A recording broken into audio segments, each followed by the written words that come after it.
Good afternoon girls. आज हम जिस टॉपिक को डिस्कस करने जा रहे हैं म्यूजिक का, वो है रागों का तुलनात्मक अध्ययन। आपके पेपर फर्स्ट के अंदर रागों का विवरण और रागों का तुलनात्मक अध्ययन, ये दो टॉपिक्स हैं।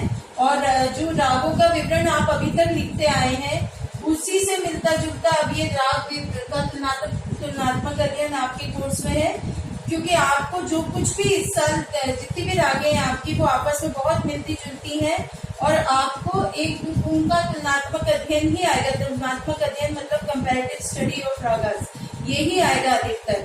तो अभी आपको ज्योति मैडम ने राग बागेश्वरी शुरू की है, तो मैंने सोचा साथ साथ मैं आपको राग रागेश्वरी और बागेश्वरी दोनों का तुलनात्मक अध्ययन समझाती रहूं। उससे पहले मैं एक बार फिर से आपको रिपीट करना चाहती हूँ, जो राग विवरण आप शुरू से लिखते आ रहे हैं। मैंने अधिकतर देखा है, मैं जब टेस्ट भी लिए थे तब देखा था कि गर्ल्स जो है वो दोहा नहीं लिखती है राग विवरण में।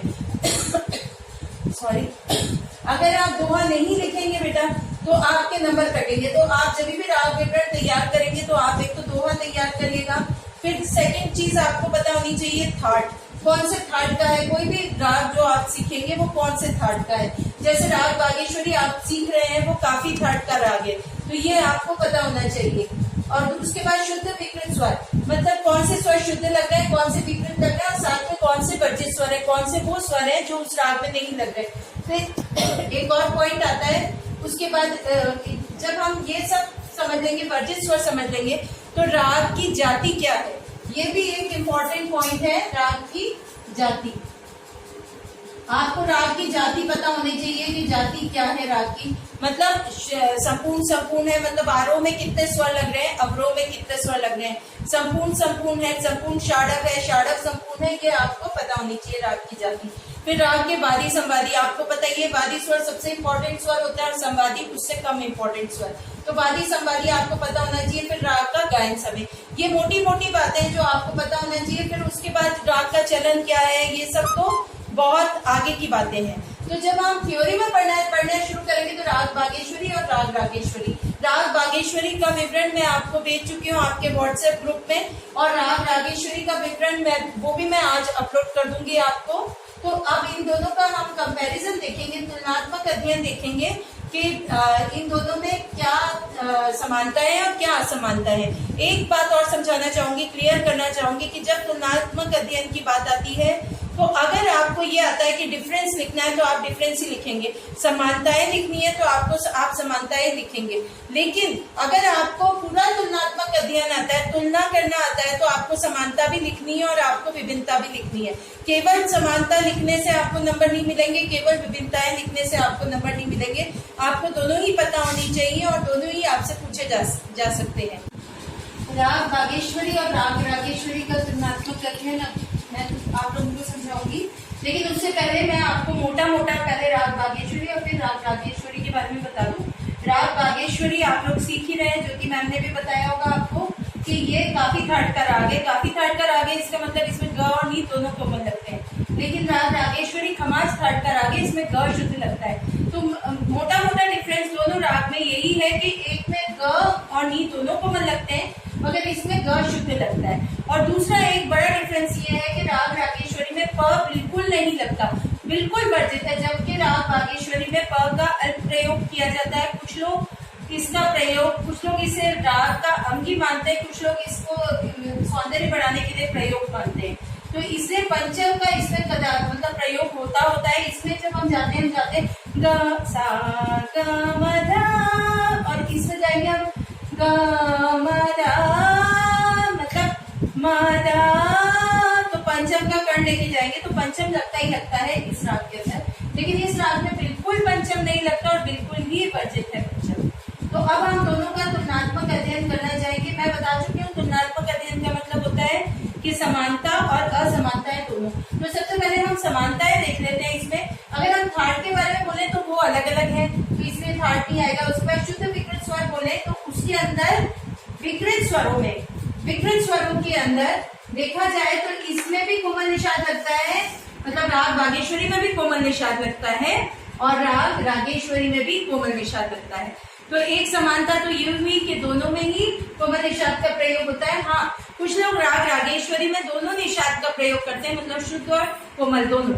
लेकिन जो प्रचार में हम गाते हैं राग रागेश्वरी, या जो आप लोग सीखेंगे राग रागेश्वरी, उसके अंदर कोमल निषाद का ही प्रयोग होता है। तो ये एक समानता हुई कि दोनों के अंदर कोमल निषाद का प्रयोग होता है। दूसरा पॉइंट पे मैं आती हूँ। दूसरा पॉइंट समानता का ये है कि दोनों का आरोह एक सा है, लगभग एक सा है दोनों का आरोह।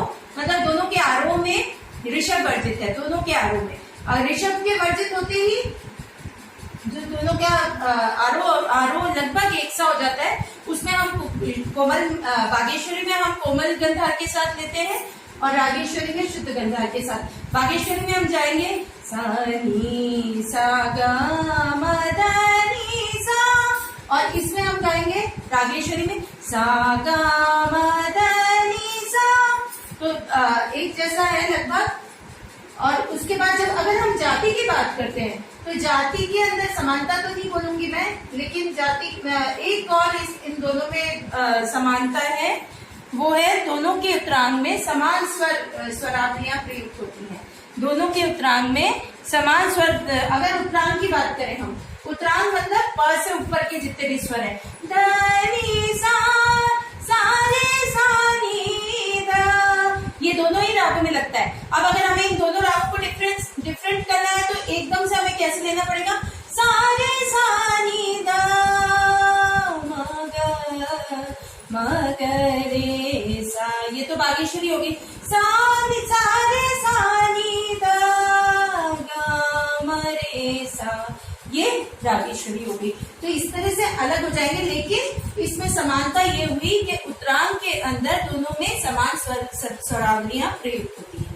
तो ये कुछ समानताएं हैं इनमें। चौथी समानता इसमें क्या है, दोनों ही रागों का गायन समय दोनों ही रागों का रात्रि का दूसरा प्रहर माना गया। गायन समय दोनों ही रागों का रात्रि का दूसरा प्रहर माना गया। तो ये 4 समानताएं हैं। तो जब आप लिखेंगे इन दोनों का कंपैरिजन, तो उसमें अगर समानताएं आती है तो ये 4 पॉइंट्स आएंगे समानता के। अब हम आते हैं विभिन्नताओं में। तो विभिन्नता में सबसे पहले थाट देखो। थाट राग बागेश्वरी का थाट है, राग बागेश्वरी का थाट है काफी, और राग रागेश्वरी का थाट है खमाज। तो जैसे ही थाट अलग हुआ, ऐसे ही स्वर अलग हो गए, शुद्ध विकृत स्वर। राग बागेश्वरी में कोमल गंधार लगता है और कोमल निषाद लगता है, क्योंकि वो काफी थाट का राग है। और राग रागेश्वरी के अंदर केवल कोमल निषाद लगता है और शुद्ध गंधार लगता है। जाति देखी जाए तो जाति जो वर्जित स्वर देखते हैं, अगर हम वर्जित स्वर, तो जाति से पहले वर्जित स्वर, तो वर्जित स्वर के अंदर जो रागेश्वरी है उसमें तो पंचम पूरी तरह से वर्जित है। लेकिन राग बागेश्वरी में हम नहीं कह सकते कि पंचम पूरी तरह से वर्जित है। पंचम कभी कभी लोग म प ध ग ऐसे करके यूज लेते हैं। ये तो एक आवश्यक अंग बन गया है आजकल, और बहुत सारी बंदिशों में भी पंचम का खुला प्रयोग किया गया है। तो राग बागेश्वरी में पंचम वर्जित नहीं है, लेकिन रागेश्वरी में पंचम पूर्णतः वर्जित है। तो ये एक और बहुत मोटा डिफरेंस है जो इन दोनों रागों में है। ये हुई स्वरों की बात, और स्वर के बाद हम आते हैं जाति पर, क्योंकि जहाँ पे वर्जित स्वर में क्योंकि मतभेद है, इसलिए जाति अपने आप ही अलग हो जाएगी। और राग बागेश्वरी की जाति के बारे में तो खुद राग बागेश्वरी में कुछ लोग जो है इसकी जाति, आप इसका वर्णन पढ़ेंगे जब अच्छे से, तो आप देखेंगे कि राग बागेश्वरी की जाति के बारे में ही मतभेद है। जैसे कुछ लोग कहते हैं कि इसको कि षाडव औड़व है, कुछ कहते हैं औड़व षाडव है, कुछ कहते हैं औड़व संपूर्ण है। तो इसलिए इस बारे में पूरा मतभेद है। लेकिन अगर हम राग रागेश्वरी के बारे में बात करें तो इसके बारे में कोई मतभेद नहीं है। इसकी जाति, इसमें इसके आरोह में पंचम और ऋषभ दोनों वर्जित है, जबकि अवरोह के अंदर केवल पंचम वर्जित है। तो इस कारण से इसकी जाति, राग रागेश्वरी की जाति हो गई आपकी औड़व षाडव। राग रागेश्वरी की जाति है औड़व षाडव। तो इसमें कोई भी मतभेद नहीं है। अब हम अगर वादी और संवादी स्वरों पे आते हैं तो राग बागेश्वरी का वादी संवादी के बारे में कोई मतभेद नहीं है। इसमें वादी स्वर मध्यम और संवादी स्वर षडज माना जाता है। लेकिन जब हम राग रागेश्वरी के बारे में पढ़ते हैं तो हम देखते हैं कि राग रागेश्वरी के अंदर जो वादी स्वर है वो गंधार माना गया है, लेकिन संवादी के बारे में थोड़ा सा डिफरेंस है। कुछ लोग इसका जो संवादी है वो निषाद मानते हैं, कुछ लोग दैवत मानते हैं। तो मुझे भी है ना, अगर तर्क के हिसाब से देखा जाए तो दैवत ज्यादा उपयुक्त लगता है, क्योंकि कोमल गंधार है, शुद्ध गंधार के साथ कोमल निषाद का जो मतलब जो आपस में दोनों का संबंध है वो मुझे थोड़ा सा अलग लगता है, इसलिए हमारे विचार में भी दैवत होना चाहिए। लेकिन जब आप लिखेंगे तो आप ये स्पष्ट रूप से लिखेंगे कि कुछ लोग गंधार और निषाद को मानते हैं और कुछ लोग निषाद की जगह दैवत को भी संवादी मानते हैं। तो ये आप अच्छे से ध्यान से लिखिएगा इस चीज को। उसके बाद अगर हम आते हैं, अब ये मोटी मोटी बातें तो ये हो गई। गायन समय मैं पहले बता ही चुकी हूँ कि दोनों का एक सा है, इसलिए इसमें कोई विभिन्नता आएगी नहीं, समानता ही है इसमें। और अगर अब हम गायन के उसमें चलन पे आते हैं तो इसमें जो माधा की राग बागेश्वरी में माधा की संगति प्रमुख है। हम जब गाते हैं सा गा माधा, तो ये माधा की जो माधा की संगति प्रमुख है। लेकिन राग रागेश्वरी के अंदर धागा की संगति प्रमुख है। अब ये धागा की संगति क्योंकि खमाज अंग की मानी जाती है और ये जो राग है ये खमाज थाट की है, तो इसलिए इसमें हम जाते हैं सा नी धा गा मा, तो ये वाली संगति प्रमुख आती है इसमें।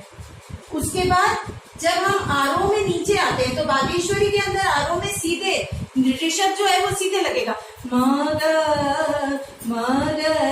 रे सा, सीधे ऋषभ लगता है। लेकिन जब हम रागेश्वरी गाते हैं तो वो लगेगा सा नी धा गा म रे सा, मतलब एक में बागेश्वरी में हम म ग रे सा और रागेश्वरी के अंदर सा नी धा गा म रे सा, मतलब जो मध्यम लगेगा वो भी वक्र रूप से लगेगा गा म रे सा, तो ये वाली संगति इसमें प्रमुख है।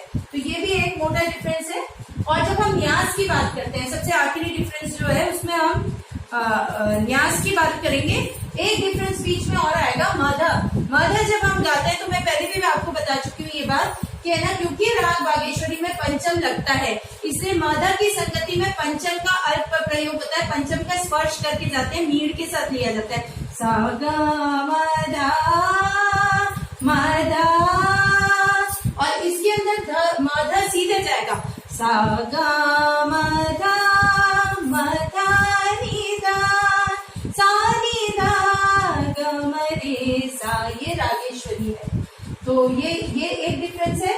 और सबसे आखिर में जो हम डिफरेंस करेंगे वो न्यास स्वर को लेके करेंगे, क्योंकि राग बागेश्वरी में हम मध्यम में अच्छी तरह न्यास करते हैं सा नी धा मा सा गा मा धा मा नी धा मा सा नी धा मा।